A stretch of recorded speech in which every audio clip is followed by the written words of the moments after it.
নিচের কে সংস্কৃত ব্যাকরণ লিখেছিলেন? কালিদাস, চরক, পাণিনি, আর্যভট্ট। অ্যান্সার হচ্ছে পাণিনি। পাণিনি প্রাচীন ভারতের মহান ব্যাকরণবিদ। তিনি অষ্টাধ্যায়ী গ্রন্থের মাধ্যমে সংস্কৃত ব্যাকরণের ভিত্তি স্থাপন করেন। দশকুমার চরিত লিখেছিলেন দণ্ডী, কালিদাস, তুলসীদাস, সুরদাস। অ্যান্সার দণ্ডী। দশকুমার চরিত একটি প্রসিদ্ধ সংস্কৃত গদ্যকাব্য যা দণ্ডী রচিত। এটি কাদ্যপুরীর পূর্বে রচিত এক প্রাচীন একখানধর্মী রচনা, যেখানে 10 রাজপুত্রের রোমাঞ্চকর ও বিচিত্র জীবনের কাহিনী বর্ণিত হয়েছে। অষ্টাধ্যায়ী গ্রন্থটি লিখেছিলেন পাণিনি, বাল্মীকি, বেদব্যাস, শুকদেব। সঠিক অ্যান্সার পাণিনি।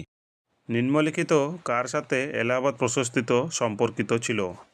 অশোক, মহাপদ্মনন্দ, সমুদ্রগুপ্ত, চন্দ্রগুপ্ত মৌর্য। সঠিক অ্যান্সার সমুদ্রগুপ্ত। এলাহাবাদ প্রশস্তি অর্থাৎ প্রয়াগ প্রশস্তি সমুদ্রগুপ্তের শাসনকালীন তার রাজসভা কবি হরিসেন রচিত।